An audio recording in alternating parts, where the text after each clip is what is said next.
Bya Ssegirinya Muhammad Honorable bibi anti waliwo obubaka obuvuddeyo bwino afulumya akatambi akatiisa kalaga nti Ssegirinya Muhammad ono akozesebwa Muhammad Nsereko ko ne General Kaguta Museveni okutuusa obulabe ku banene abali mu kibiina kya National Unity Platform amwetwalidde Kyagulanyi Center mu Robert Bobi Wine Secretary General n'abakungu bonna abali mu kibiina kino era nti ono aweebwa omusimbi muzito munene okutuukiriza enteekateeka ze zino.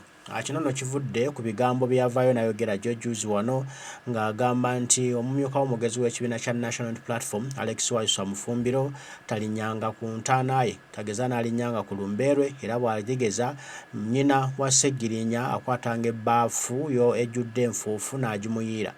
Yayogera nfuufu n'alaka era yategeeza kintu kirala. Kati nno abannansi abalumirirwa eggwanga Uganda era nga abalonzi okuva e Kawempe ne mu kibuga Kampala bavuddeyo okuwa bwino n'obujulizi obukakasa nti omukulu Ssegirinya Muhammad ko ne Muhammad Nsereko balina ddiiru ennene nnyo erimu obuwumbi n'obuwumbi okuva mu Museveni okulanga batuusa obulabe ku Kyagulanyi Center mu Robert Bobi Wine. Kati nkusaba okkirize tusooke tulabe obujulizi buno okuva mu bannayuganda abalina bwino. Basebo ne bannyabo tukomyewo okubaako omanyi waliwo abantu kati babateereddwawo okubuguyaza ensi abajja ku koozi ennene n'abaleeta ku busongasonga obutalina mugaso. Owulidde Ssegirinya sebo ng'olabye n'obulwadde bulwadde bukulumye tukulabye ng'era bwe wagambye nti okozze tukulabye okozze naye ng'olabye nabwo naye nga tonnaba kugamba nti Waiswa Mufumbiro tajjanga ku ntaanaayo wadde okumuyiira n'olaamira maama wo amuyiira akataasa k'enfuufu. Sooka weebuuze nti bwe wali tonnaba kumangamanga kuva ku bantu bye baakutuma okubalwanirira ku kozi y'abantu. Waiswa Mufumbiro yali ku sayidi yo kati kijja kityo olwaleero abeere ku sayidi endala. Ensonga eri nti oluvannyuma lw'okukwatagana n'Ensereko ne bakutwala oli eri obusente kyekyaleese obuzibu. Nsereko talina muntu gwakwatako n'atambula naye n'aba na mirembe. Tunuulira abantu bonna bazaatambula nabo. Karuhanga ow'emubende taba kumuddukako singa naye tali mu Parliament. Zaake Butebi bwe yali yakagenda mu Parliament yali mukwano gwa Nsereko nfe n'amuddukako ng'alaba amwonoona n'agenda ku sayidi enyigirizibwa ey'abantu. Olwaleero abantu Butebi bali naye. Tunuulira omugenzi Katolu Bwama bwe yagenda mu Parliament n'akwatagana n'Ensereko bwe yaddayo mu constituency akalulu baakamuwujja teyakomawo. Kakati olwaleero Ssegirinya naye wakwataganye n'Ensereko. Abantu buli lw'okwatagana n'Ensereko bakulabira ddala ng'abaliddemu olukwe. Oyo sitaani wa ku nsi atambula obutambuzi. Olwaleero njagala ogende mu constituency owulire abalonzi bo kye boogera. Bakuwandira muliro. Oli ku Waiswa Mufumbira omuwalampa otudayivatinga tuli ku kozi ya nsi yonna tuli ku kozi ya ggwanga muleetaleeta obuntuntu obw'ekisirusiru. Gumira Nsereko gye yakutwala omuliro gukwokereyo okujjako nga weeterezezza mu bwangu naye constituency ya Kawempe North naawe oyinza obutagikwatamu. Kyotegeeza nti gwe Ssegirinya gwe wali osinga Latifu Ssebaggala obuyivu oba okuteesa mu Parliament oba obugagga. Lwaki abantu basalawo bagende naawe? Kakati nno weetereze. Owulidde oyo Nsereko kasookedde bamusindika adde mu bantu oluwumwe luno lugenda kuggwako. Yasirikira gy'asirikidde yalowooza nti abantu bawumba tuutu ajjanga kujja n'obusente ku ssaawa esembayo abantu abacyankalanye ayite wagende mu Parliament. Nkulayirira tosobola kudda mu Parliament gwe Nsereko.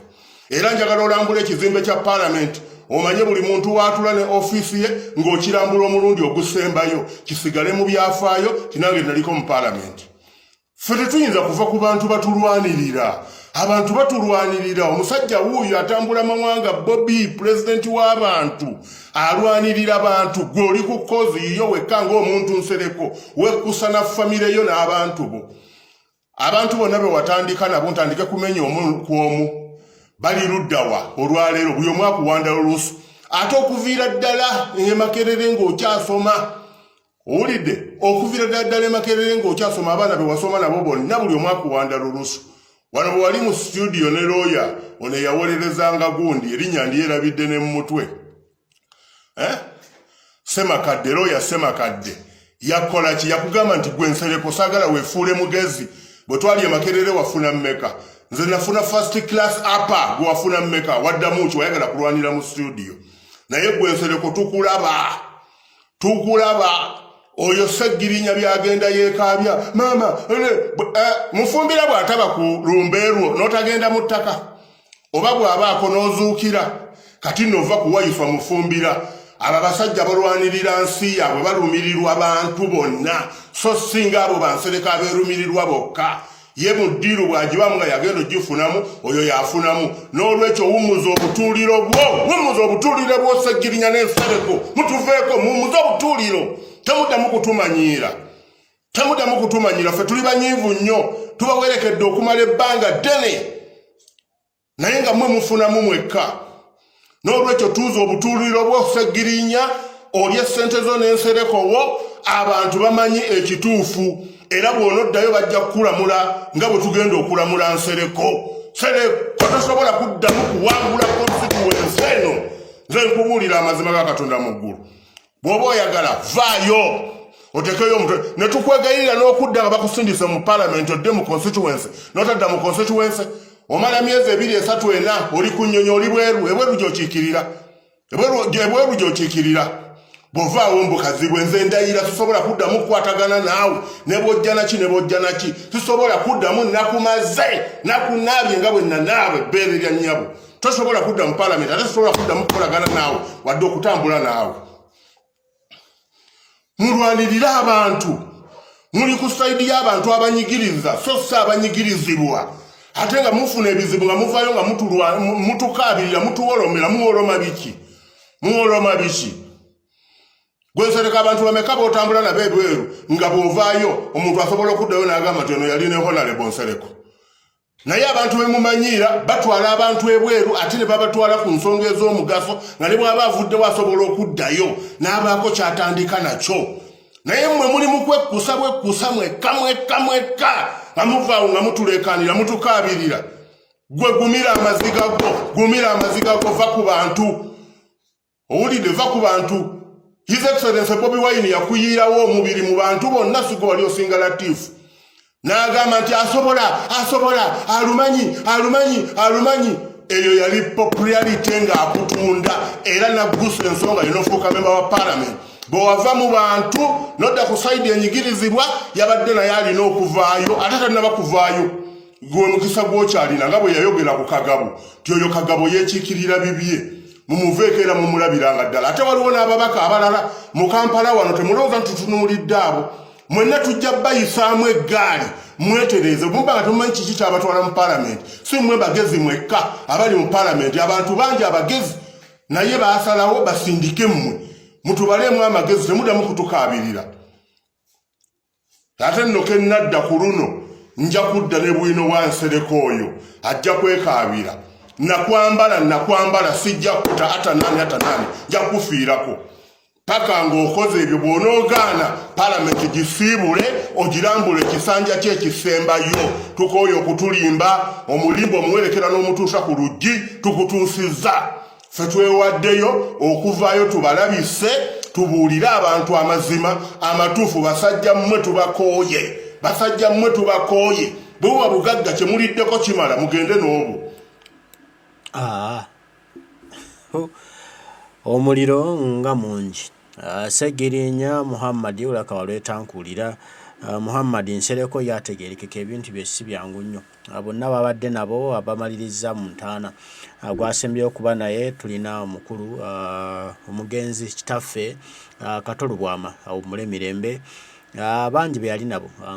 Mwami ayogedde ku Zaake.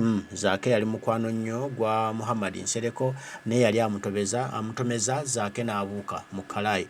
N'omukomera gwayogeddeko yali Kalwanga, naye yali nnyo mufaafe wa Muhammad Nsereko naye yalaba amutomeza n'abuuka mu Kalayi ye. So Muhammad Nsereko omulimu gwe gwamuweebwayo kubeerawo kuswama babaka ba Parliament, okubalimbalimba, okubajja ku mulamu omutuufu, ate abatwale wa Mwami Museveni babawo omudidi.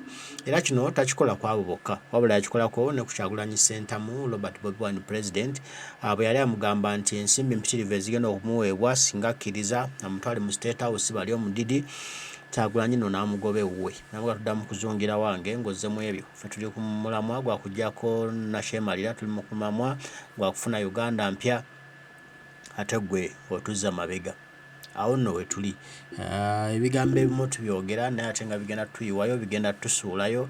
Kati ne muganda waffe Ssegirinya Muhammad abe yavaayo n'ayogera ku Alex Waiswa Mufumbiro, byamusuula wala, byamuleka wala, byamukuba omuggo munene kubanga yayongera okwerabisa.